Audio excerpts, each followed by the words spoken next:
lo que nosotros tenemos de descubrimiento, de descubiertos aquí, ¿verdad?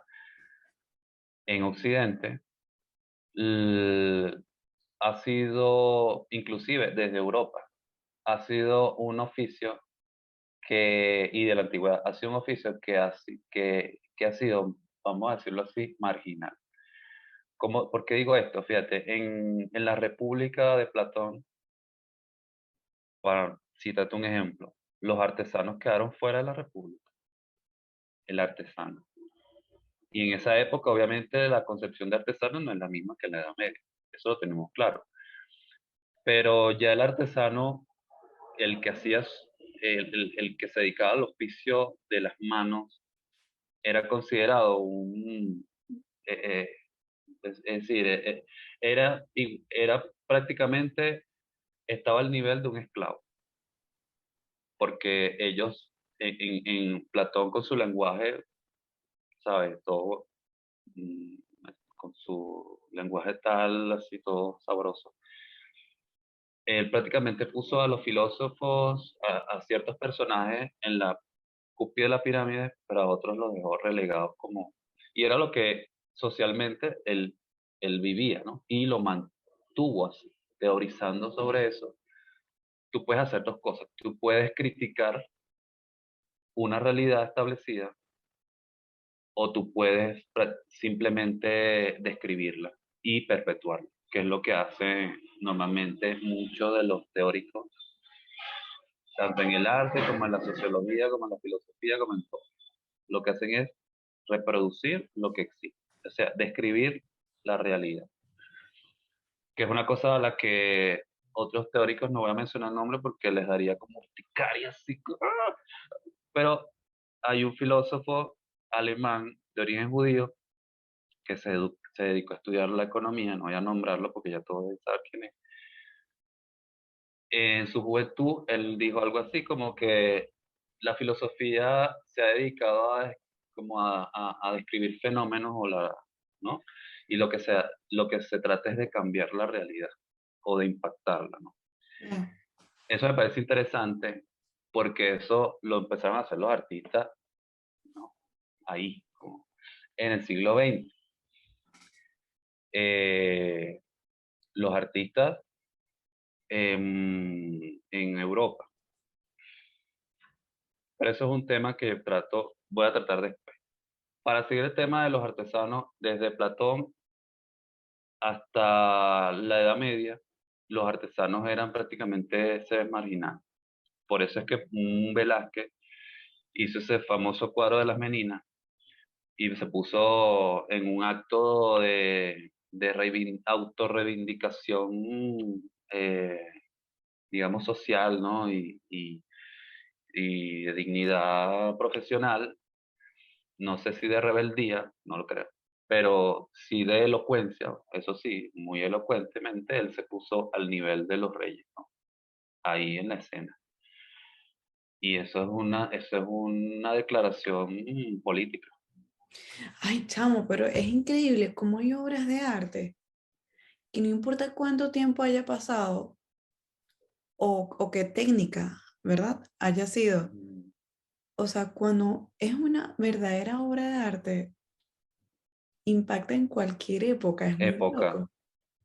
O sea, exactamente. ese cuadrito, ese pinche cuadrito, quien lo vea Sí, sí, y sí. quien lo vea de paso. No, y el impacto que pudo haber tenido en su época, porque uno lo ve desfasado, o sea, uno lo ve ya, ¿me entiendes? Siglos después y tú dices, te maravilla la calidad técnica, ¿no? Y la osadía del tema, Yo más que siento del tema que, de cómo fue tratado el tema. claro, pero hay también un tema de composición muy, muy bueno. Pero fíjate que el tema de la composición, para hablar en ejemplo, tomando de ejemplo este cuadrito, el tema de la composición de este cuadro no tuviera tanto peso si lo que esconde a a nivel significativo y a nivel político, no se diera. O sea, el objeto de ese cuadro no es que sea complejo a nivel visual. Yo creo que su complejidad visual es una forma, o sea, Fue el medio, es el soporte o el vehículo para tú declarar algo, o sea, para tú decir algo. Y claro. eso es lo más importante. O sea, no es que, porque yo, por ejemplo, noto que hay mucho virtuosismo técnico a veces y no tiene un sostén, Sí, no se sostiene en algo. Entonces, sí. entras en el vacío, o sea, entras como en Ujú. una vacuidad ahí significativa que lo que hace es que te empobrece inclusive la propia técnica que puede ser muy rica y muy lograda, pero si no tiene un- si no tiene un sentido, eso no tiene un sostén. Entonces es lo que pasa con este cuadro, que bueno, como ejemplo está bueno porque eh, digamos que a nivel de rol, ¿no? A nivel de rol, él logró como algo que los artistas en el siglo XX iban tal vez a manifestar como de otra forma, pero prácticamente era lo mismo, en el sentido de que era como la declaración política de, de la insatisfacción de su rol se manifestó de una manera sui generis, de una forma que tal vez antes no se había dado. Hablamos del ejemplo de Velázquez, pero no es lo mismo. Por ejemplo, los artistas en Occidente, estoy hablando, me estoy suscribiendo solamente a la historia que conocemos y que nos dan en la universidad. Los artistas del Dada, ¿no? Esta gente que era irreverente y que después vino Duchamp con su Ready Made y tal, y toda esta revolución, ¿no? Que hasta hoy nos llega el Big Bang de eso que sucedió allá en esa época. Cambiaron la concepción de el rol del artista. Y cuando yo hablo del rol del artista, hablo no solamente de la producción de objetos y de ideas, sino también de cómo las presenta. Y ahí, ya ahí relacionamos y entroncamos con lo que con la actividad del curador. En el concepto que es más conocido, que es el de poner en diálogo una serie de objetos para decir algo en en en una escenografía, digamos así, en una puesta en escena, donde donde se consuma un discurso. Y ese discurso normalmente es el discurso del curador, cuando es cuando es un curador independiente, bueno, independiente. Puede trabajar por una institución, pero las ideas que él está poniendo ahí son ideas de, Él. de él, ¿no? Aunque él trabaje para una institución y son consustanciales. Cuando hablamos de curador y institución, el curador es una institución en sí misma, deviene de la institucionalidad, ¿me entiendes? Entonces, por eso es que cuando yo inicié aquí, te comenté que por mucho que uno intente ser eh, así, pues alternativo, contestatario y tal, si hablamos del concepto curaduría, inevitablemente va a estar circunscrito a una serie de parámetros, aunque tú lo intentes ver de otra forma.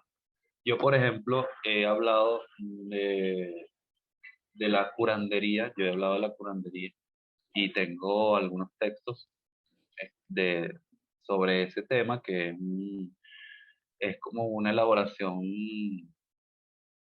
no pseudo teórica, porque yo no soy teórico, aunque una vez me dijeron con relación a algo parecido de que tú eres escritor, y yo le digo, no, o sea, el escritor escribe, yo no escribo todo el día, como el, ¿verdad? El que Si tú eres una pintora, tú eres pintora porque pintas, ¿no?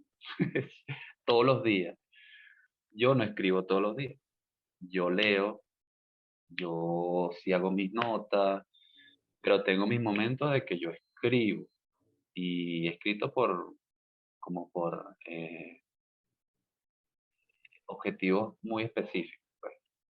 Y, y lamentablemente aquí, bueno, me salgo otra vez del tema para después entrar, pero es la vida. O sea, yo, por ejemplo, yo no me dedico al arte y sin embargo sigo relacionado a él, pero como tú lo sabes, yo trabajo de otras cosas y muchas veces no ejerzo mi profesión de manera oficial.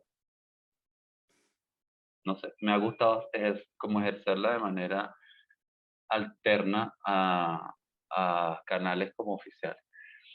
Y bueno, eso, no soy un escritor, igual no soy teórico, pero he escrito sobre el tema. Y bueno, sería bueno que los que vean esto puedan buscar los textos, después se les Sí, pueden dar. sí, yo tengo que poner los enlaces en estos videos. Exacto. Y bueno, ahí me pueden criticar, me pueden destruir, pueden generar polémica, lo que sea, que es lo que hace Generen falta. polémica, por favor. Sí, que es lo que hace falta, ¿verdad? Por ejemplo, sobre todo en el medio venezolano que es tan cerrado y tan de grupúsculos, donde se pagan y se dan el vuelto ellos mismos y no hay un disenso serio, ¿verdad? Donde tú dices, mira, que hay un diálogo y hay una pelea seria, o sea, no, de ideas, de cosas, aunque uno esté diciendo disparate, siempre es bueno porque eso educa, o sea, la idea de la crítica, como surgió, por ejemplo, sobre todo la crítica literaria, ¿no? Que surgió precisamente por eso, ¿no? Era más que un catalizador de opiniones, ideas, era la forma en la cual tú podías debatir ideas y aprender. O sea, porque básicamente, Ay, eh, Arnold, deberíamos hacer eh, resilientes debates. bueno, sería interesante. Debate resiliente. Y sí, yo creo que hace falta como que la gente se ponga como a debatir ideas, pero de manera sistemática, o sea, no que me provocó Claro, hablar de tal cosa y no te preparaste y empezaste a hablar de, no sé, lo que te parece a ti. exactamente. No Sí, con sí, base, mira, tal autor dice esto, yo creo que esto es así, así, asado, sí, y así, o sea, así me parece rico y que todos podemos aprender uno del otro, pues, porque la idea sí, no es es brutal. destruirnos y que, yo sé más que tú y me dice No, no, no, la, con sus no, normativas. Yo solamente he hecho un solo debate en mi vida y fue en bachillerato. Fue buenísimo. imagínate. Sí, Y, ajá, bueno, porque tiene sus normas, o sea, es algo que ya está creado. ujú. Tiene sus normas y, bueno, se acabó tu tiempo, bueno, sigue el otro y así sucesivamente. Y no es una lucha del ego entre personas, es una actividad donde el espectador puede realmente exprimir todo ese conocimiento que ambos bandos están defendiendo, porque se defiende con qué? Bueno, con conocimiento y lo que resulte más como veri, se me mezcla con el Sí, catalán. sí, lo que resulte más coherente, con más sentido a nivel. Claro, pero eso es como más del espectador, ¿no? O sea, al final es algo que sí genera conocimiento, pues. Y es Ujú, importante, ¿por qué? Porque hay muchas faltas en la educación, sobre todo en Venezuela, O yo no sé si a nivel mundial esta transición de lo presencial a la tecnología y la crisis mundial esté como que generando vacíos con respecto a la educación, pero yo sí siento que es importante hacerlo para que las nuevas generaciones tengan de dónde agarrarse, ¿sabes? Ujú, Que escuchen de sus contemporáneos o de los que estuvieron un poco antes de ellos para poder continuar. ¿Me explico? Porque si no, va a haber una brecha demasiado enorme en el conocimiento. Y si antes no entendíamos nada, pues esto van a entender menos, ¿sabes? claro. Entonces es muy importante como que elaborar estas actividades. Pero a mí lo más importante de todo esto, con respecto a la investigación que tú has hecho, es acerca del verdadero poder del artista y cómo el artista debe hacerse responsable de Ujú, su propia curaduría, ¿no? Porque ahora que estoy entendiendo más.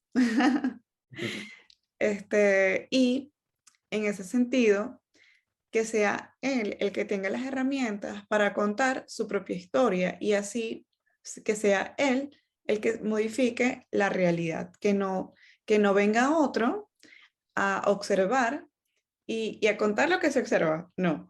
Es el ujú, creador el que tiene que realmente entender lo que hace y saber cómo expresarlo ujú, ante, total. Sí, ante el exterior, el afuera, el sí. espectador, ¿no? Ujú, Y eso es algo que, por ejemplo, nunca me lo dijeron en la universidad, yo ni siquiera, de hecho, nunca me lo habían planteado, porque como te estaba diciendo, si antes no entendíamos nada, bueno, ahora es como que gracias a investigaciones como las tuyas, es en donde yo, por ejemplo, necesidades internas como de creativos, pues de, mm, esta cosa que uno tiene por dentro, de curiosidad, ¿cómo? de curiosidad, De curiosidades, exacto, de porque saber. uno produce, bueno, chévere. Entonces, yo siento que siempre he tenido como la necesidad de también saber y entender qué hace el otro. ¿Me eh, explico? Tú me Entonces, comentaste algo así. Ujú, entonces, claro, cuando yo entiendo lo que el otro está haciendo, yo digo, ah, bueno, pues no estamos muy lejos de la realidad, ¿sabes? Entonces voy entendiendo al otro y al otro y al otro y al otro. Entonces yo puedo como que, mira, aquí está sucediendo algo, yo tengo una visión más amplia, no solamente de lo que yo estoy como que produciendo, sino de lo que está sucediendo a nivel colectivo. ¿Me explico? Porque sí, es muy chévere estudiar historia del arte, es importante estudiar el temita de los griegos, por ejemplo, para entender gran parte de lo que sucede ahora en la sociedad, pero mucho más importante es saber qué está sucediendo ahora. ujú. Eso es Sí, sí, demasiado sí, importante, porque hay demasiada información, pero es por medio del total. arte y de los artistas que se filtra algo colectivo, como decía Jung, Ujú. Carl Sí, Jung. sí. O sea, es ahí, en el trabajo creativo, donde se filtra lo que realmente está pasando. Entonces, ¿qué pasa? Que es mi necesidad también, si tú le das las herramientas al artista, pues es como Internet 2.0, una vaina así. Me explico, Wikipedia se quedó pendejo, porque si, o sea, si ya el artista sabiendo que tiene el poder de entender lo que hace y expresarlo, wow, yo creo que ya esa generación que lo absorba, que lo mastique, que lo dijera, va a valer la pena, ¿sabes? Porque ya Ujú, no es solamente lo que hace uno, no, es que realmente a la larga quede lo que realmente funcione, ¿sabes? ujú. Y, Sí. ¿sabes? Es Yo, como... yo, dime. Bueno, porque como te dije en el programa, no el programa pasado, eso lo hablamos detrás de cámaras, de la importancia del oficio, pero lo que, más allá de eso, es lo que hay detrás de eso, es qué sucede con nosotros como seres humanos. Ujú. ¿Me explico? Sí, sí. A mí me parece interesante lo que señalas porque de hecho el tema de, de estas formas alternativas tiene que ver con la relación que te comentaba también, ¿no? Fuera ¿cómo dijiste? Detrás Fuera de de cámara, cámaras. detrás de cámaras. El tema de la relación, o yo creo que te lo comenté al principio, no me acuerdo. Ya no Bueno, sabemos ni a qué decimos. sí, X. Bueno, el tema de la relación sujeto-sujeto, que me parece sumamente importante, ¿no? Y eso tiene que ver con eh, el método de abordaje, ¿no? O de investigación que tú ejerces, ¿no? Y también la concepción de mundo a la cual tú estás sujeto.